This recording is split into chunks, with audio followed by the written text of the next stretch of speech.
আমরা আসলে কিছুটা বাচ্চার ইথর দেহটা ধরার পরে আমরা একটু ইমোশনাল হয়ে গিয়েছিলাম। আমরা কিছুক্ষণ আগে জানতে পারলাম তাকে মৃত ঘোষণা করা হয়েছে। নানা জল্পনা কল্পনা সকল কিছুর অবসান ঘটিয়ে এই তানোর উপজেলাবাসী সহ সারা দেশের মানুষকে কাঁদিয়ে না ফেরার দেশে পাড়ি জমিয়েছেন শিশু সাজিদ। আজ রাত 9:05 সময় ফায়ার সার্ভিসের কর্মীরা তাকে সেই গর্ত থেকে উদ্ধার করে এবং এরপর তানোর উপজেলা স্বাস্থ্য কমপ্লেক্সে নিয়ে যাওয়া হয়। সেখানকার চিকিৎসকরা তাকে মৃত ঘোষণা করেন। আপনার আগামীকাল 10টায় সম্ভবত জানাজা দেওয়া হবে। সাজিদের বাপ যেটা বললো এটাই আমরা শুনলাম।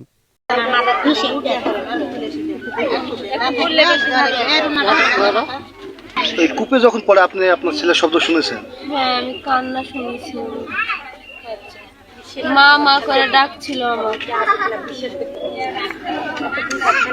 আসসালামু আলাইকুম ওয়া রাহমাতুল্লাহি ওয়া বারাকাতুহু। সম্মানিত বন্ধুগণ, দর্শক শ্রোতা মণ্ডলী, খুবই মর্মাহত এবং ভরাক্রান্ত হৃদয় নিয়ে আপনাদের সামনে হাজির হয়েছি, উপস্থিত হয়েছি। নলকূপের গর্তে পড়ে যাওয়া ছোট্ট শিশু সাজিদ আর আমাদের মাঝে নেই। সে বাচ্চাটি আর জীবিত নেই। রাজশাহীর তানোরে নলকূপের গর্তে পড়ে যাওয়া শিশু সাজিদ বেঁচে নেই আর। রাত 9:40 তানোর উপজেলা স্বাস্থ্য কমপ্লেক্সের জরুরি বিভাগের চিকিৎসক তাকে মৃত ঘোষণা করেন। দীর্ঘ 32 ঘন্টা উদ্ধার কাজ চালিয়ে ফায়ার সার্ভিস কর্মীরা বাচ্চাটিকে উদ্ধার করে অচেতন অবস্থায় উপজেলা স্বাস্থ্য কমপ্লেক্সের জরুরি বিভাগে নিয়ে যান এবং সেখানে যাওয়ার পরে চিকিৎসক ঘোষণা দেয় বাচ্চাটি আর বেঁচে নেই। মহান রবের নিকট দোয়া করি যেন বাচ্চাটির বাবা মাকে ধৈর্য ধরার তৌফিক দান করে আল্লাহ পাক রব্বুল আলামিন, এবং বাচ্চাটির জন্য দোয়া করার কিছু নেই, তার কারণ বাচ্চাটি নিঃসন্দেহে জান্নাতের পাখি, বাচ্চাটি নিষ্পাপ শিশু। বাবা মায়ের জন্য এই বাচ্চাটি নাজাতের ওসিলা হবে কাল কিয়ামতের মাঠে, এটাই প্রার্থনা করি। আমরা কয়েকটা প্রতিবেদন এবং সংবাদ জেনে আসব। বাচ্চাটি বর্তমান বিষয় নিয়ে বাচ্চাটি সত্যি সত্যি কি বেঁচে নেই, আমরা সেটাই জানার চেষ্টা করব। শিশু সাজিদকে অচেতন অবস্থায় উদ্ধার করি। আমরা আসলে কিছুটা বাচ্চার ইথর দেহটা ধরার পরে আমরা একটু ইমোশনাল হয়ে গিয়েছিলাম। আমরা কিছুক্ষণ আগে জানতে পারলাম তাকে মৃত ঘোষণা করা হয়েছে। নানা জল্পনা কল্পনা সকল কিছুর অবসান ঘটিয়ে এই তানোর উপজেলাবাসী সহ সারা দেশের মানুষকে কাঁদিয়ে না ফেরার দেশে পাড়ি জমিয়েছেন শিশু সাজিদ। 9:03 আজ রাত 9:05 সময় ফায়ার সার্ভিসের কর্মীরা তাকে সেই গর্ত থেকে উদ্ধার করে এবং এরপর তানোর উপজেলা স্বাস্থ্য কমপ্লেক্সে নিয়ে যাওয়া হয়। সেখানকার চিকিৎসকরা তাকে মৃত ঘোষণা করেন। ফায়ার সার্ভিসের কর্মকর্তারা বলছেন যে তাকে যে পরিত্যক্ত গভীর নলকূপের গর্তটি ছিল সেই গর্তের 50 ফুট নিচ থেকে তাকে উদ্ধার করা হয় এবং তাকে যখন উদ্ধার করেন তখন শিশু সাজিদ অচেতন অবস্থায় ছিল। যখন অচেতন অবস্থায় ছিল তখন সাধারণ যারা মানুষ ছিলেন তারা বেশ উচ্ছ্বসিত ছিল যে হয়তো সাজিদ বেঁচে আছেন এবং তাকে খুব দ্রুত তানোর উপজেলা স্বাস্থ্য কমপ্লেক্সে নেওয়া হলে সেখানকার চিকিৎসকরা মৃত ঘোষণা করেন। ফায়ার সার্ভিসের কর্মীরা জানিয়েছেন যে সাজিদ যে গর্তটিতে পড়েছিলেন সেই গর্তের উপরের যে ব্যাস সেটি কিছুটা বেশি, 10 ইঞ্চির মতো, এবং যেখান থেকে উদ্ধার করা হয়েছে সেই গর্তের ব্যাস 8 ইঞ্চির মতো। অর্থাৎ উপরের দিকে গর্তটা বড় থাকলেও নিচের দিকে যত আসলে গিয়েছে ততই আসলে সংকুচিত হয়েছে এবং সাজিদ যেখান আটকা ছিলেন সেই ব্যাসটি ছিল 8 ইঞ্চি এবং সাজিদের মাথা উপরের দিকে ছিল, পা নিচের দিকে ছিল এবং তার যে দুহাত সেই দুহাত তার শরীরের দুপাশে ছিল এবং এখানকার ফায়ার সার্ভিসের কর্মীরা আজ সারাদিনই আসলে উদ্ধার তৎপরতা চালিয়েছে এবং তারই একটি পর্যায়ে রাত 9টার সময় তাকে উদ্ধার করতে সক্ষম হয়।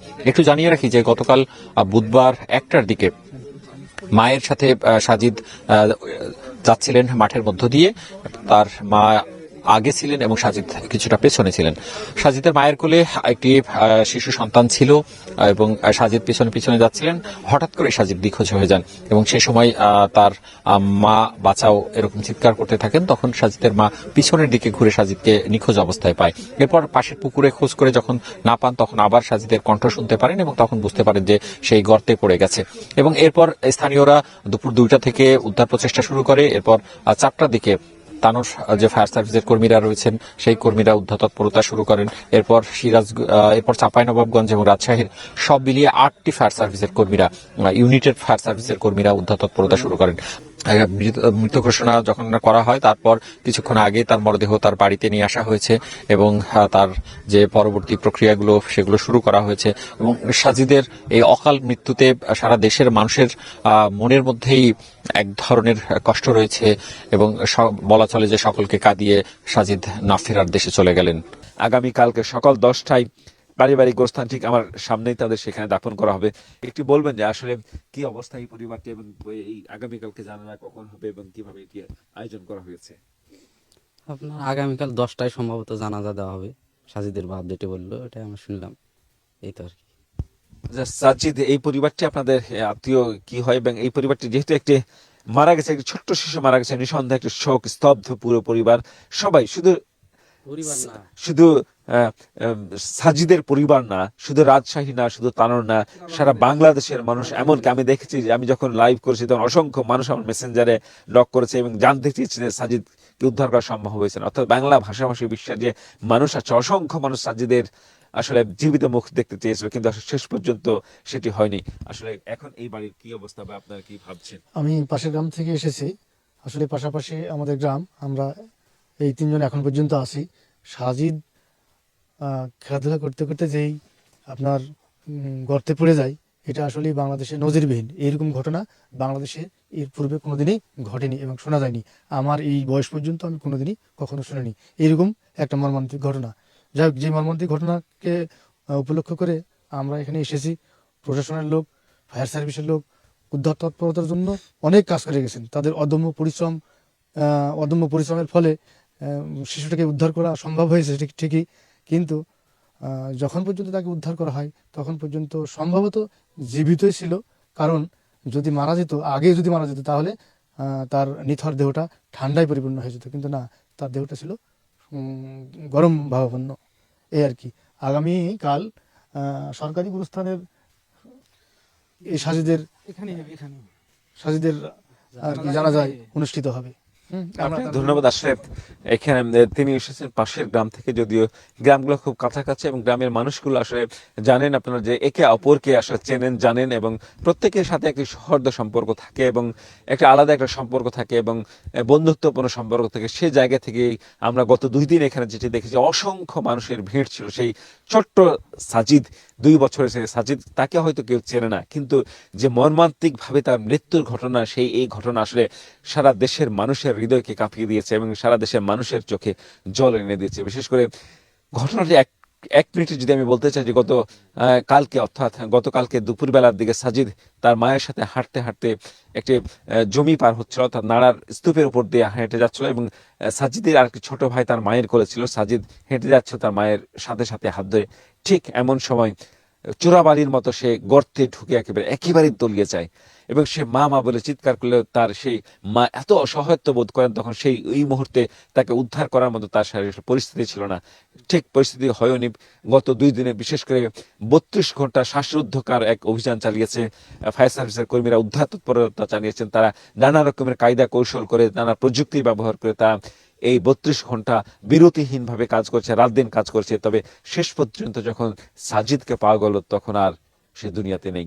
রাজশাহীতে তানোর উপজেলার কোয়েলহাট গ্রামের যে সাজিদের যে মর্মান্তিক মৃত্যুর ঘটনা এবং সেই গর্তে পড়ে সেই 32 ঘন্টা আটকে থাকার ঘটনা, এই সর্বশেষ ছিল আমার কাছে।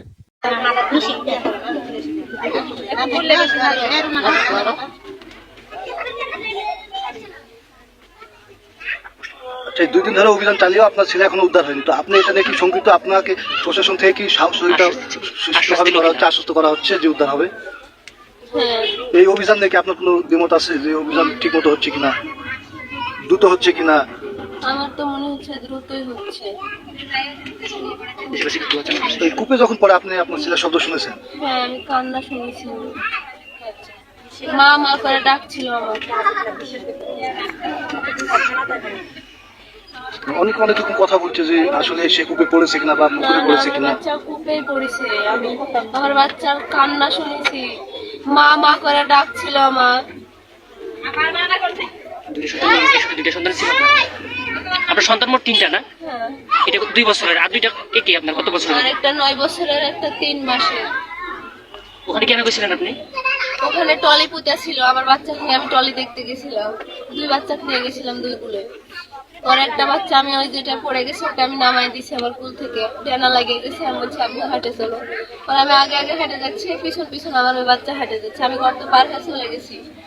পরে আমার বাচ্চা যায় গর্তের মধ্যে পড়ে গেছে, আমি খেয়াল করিনি। আমার বাচ্চা গর্তের মধ্যে থেকে মা মা করছে, আমি পিছে তাকায় দেখছি আমার বাচ্চা নাই।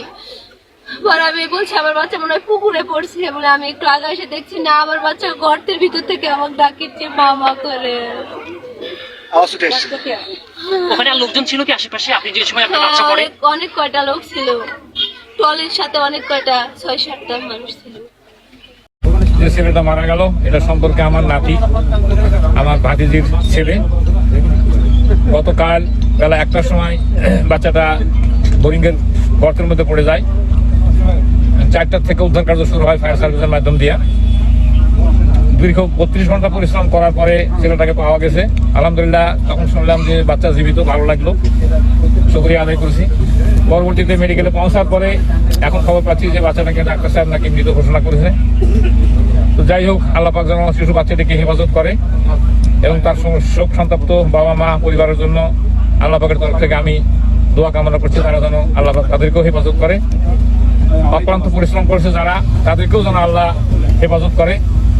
আর এই যে বোরিংটা, এটা যারা করছিল এবং অরক্ষিতভাবে ফেলে রাখছিল দীর্ঘ 1 বছর ধরে, এগুলো অবৈধ। এই অবৈধ কাজগুলোর জন্য সরকার যে কোনোভাবে পদক্ষেপ নেয়, আগামীতে যেন এই ধরনের দুর্ঘটনা না হয়, এই কাজগুলো যেন কেউ করতে না পারে, সেজন্য যেন সবাই সচেতন হয়, এগুলো আমি আমার বক্তব্য শেষ করছি। আমাদের প্রতিক্রিয়া যে আলহামদুলিল্লাহ যে আমরা জীবিত হোক আর মৃত হোক আমরা বাচ্চাটা পাইছি, যে আল্লাহ শুকরিয়া যে শেষ পর্যন্ত আমরা বাচ্চাটা পাইলাম। তারপরে সংবাদ যেহেতু পাইলাম যে বাচ্চা আমাদের মারা গেছে, আমরা অনেক মর্মাহত। ছোট শিশু বাচ্চা আমাদের কাছ থেকে এই বয়সী বিদায় নিয়ে দিল। আর বাচ্চাটা আমার স্বাস্থ্য বোনের ছেলে ভাগিনা হয়। আমরা কিছুক্ষণ আগেই সংবাদ পাইলাম যে বাচ্চা মেডিকেলে যাওয়ার পরে শুনলাম যে মারা গেছে। আমাদের চাওয়া প্রশাসনের কাছে যে এইভাবে যত যেন কেউ মোটর পোতার জন্য এই কূপগুলো খনন করতে না পারে, আর এই দিকে যেন প্রশাসনের দৃষ্টি থাকে। আর যা হবে এই কূপগুলো, এগুলো যেন প্রশাসনের অনুমোদন নিয়েই হয়। আসলে এই জিনিসটা হচ্ছে যে বিএমডিএ এবং যারা এই গভীর নলকূপটা খনন করছে তাদের অসাবধানতা এবং তাদের দায়িত্বহীনতার কারণে এই আজকের এই অঘটন।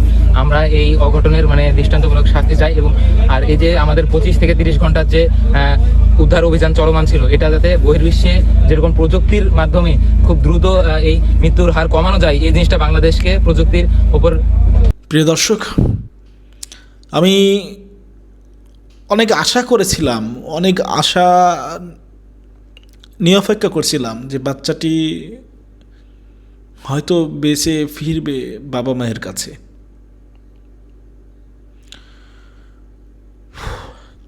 যাক, তার হয়তো দুনিয়াবী জীবন এ পর্যন্তই সমাপ্তি। আল্লাহ পাক রব্বুল আলামিন বাচ্চাটির বাবা মাকে ধৈর্য ধরার তৌফিক দান করুক।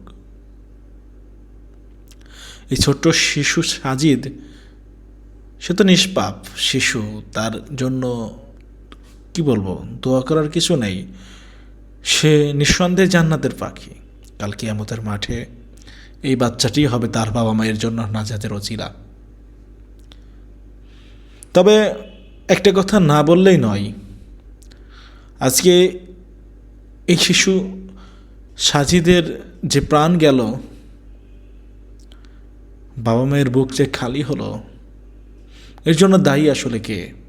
যে তাহের নলকূপের এই গর্ত করে ব্যবহার না করে এভাবে রেখে দিয়েছিল, সেই তাহের কি দায়ী হবে না?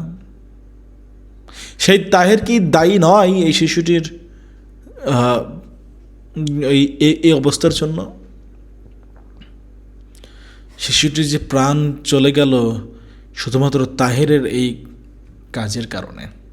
যদি তাহের নলকূপের গর্তটি ভরাট করে রাখতো, তাহলে শিশুটি হয়তো বেঁচে থাকতো, তার বাবা মায়ের কাছে থাকতো, তার মায়ের বুকে থাকতো। আপনারা জানাবেন কি বলতে চান, আপনাদের ওপিনিয়ন কি, এবং আপনারা দোয়া করবেন, মহান রবের নিকট প্রার্থনা করবেন আল্লাহ পাক রব্বুল আলামিন যেন শিশু সাজিদের বাবা মাকে ধৈর্য ধরার তৌফিক দান করেন।